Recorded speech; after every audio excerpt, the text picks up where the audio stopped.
আজকে আপনাদের দেখাবো কোনো ধরনের মশলা ছাড়া ডাল ও ডিমের একটি রেসিপিটি ভালো লাগলে ট্রাই করে দেখবেন। প্রথমে 3টি দেশি মুরগির ডিম নেব। তারপর একটি বাটিতে কিছু পেঁয়াজ কুচি, কিছু কাঁচামরিচ কুচি,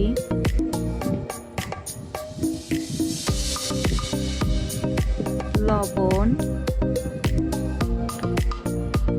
হলুদ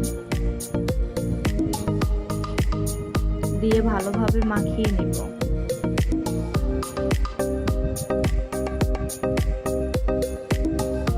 ডিমগুলো একটি একটি করে ভেঙে দিয়ে দিব।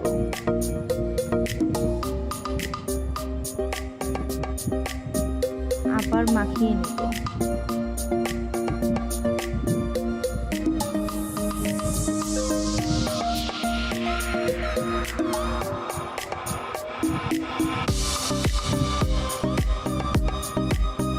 চুলায় একটি প্যান বসিয়ে তাতে কিছু পানি দিয়ে দিব। তারপর বাটিটি বসিয়ে ঢাকনা দিয়ে ঢেকে দেব।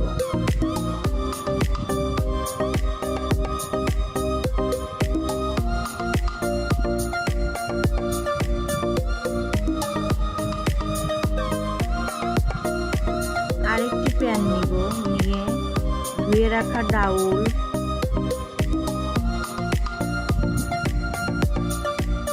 কিছু পেঁয়াজ কুচি, কিছু কাঁচামরিচ কুচি, কয়েক কোয়া রসুন, স্বাদ মতো লবণ, হলুদের গুঁড়া,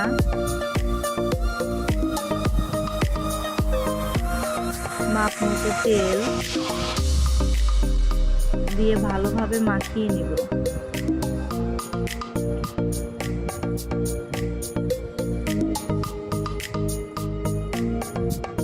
পরিমাণ মতো পানি দিব।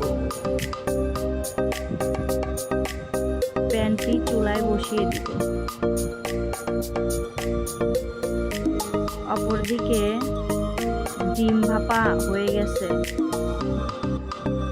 এটা এখন আমি চাকু দিয়ে পিস পিস করে কেটে নিব।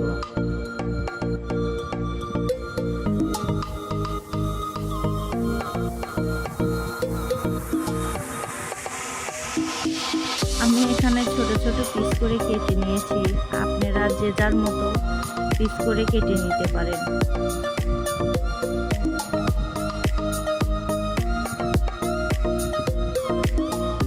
ডাউল সিদ্ধ হয়ে গেছে।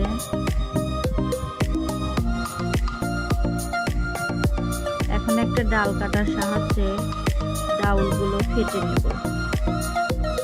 নিয়ে ওর ভিতরে এক এক করে ডিমের টুকরাগুলো ছেড়ে দেব। একটু জাল হওয়ার পরে প্যানটি নামিয়ে নেব। অপর একটি প্যানে পরিমাণ মতো তেল দিয়ে দিব।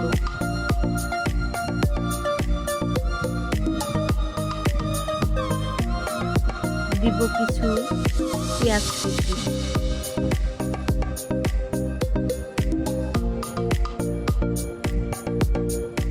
পেঁয়াজের কালার ব্রাউন হয়ে গেলে তার ভিতরে দিয়ে দিব কিছু জিরে, গোটা জিরে।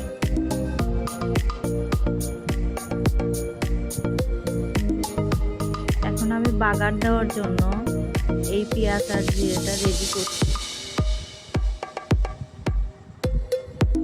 বাগারগুলো এখন অন্য প্যানে ডাউলের ভিতর ঢেলে দিব।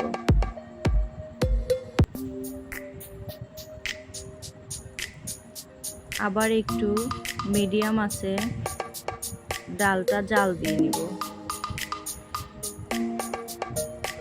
কিছুক্ষণ পরেই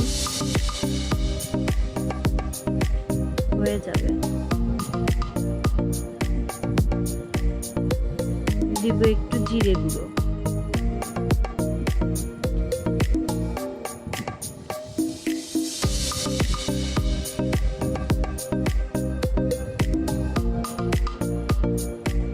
তরকারিটি প্রায় রেডি। এখন আমি এটা নামিয়ে নিব। বলুন তো কেমন হলো? এটা খেতে খুবই মজা, খুবই সুস্বাদু। বাসায় ট্রাই করে দেখবেন।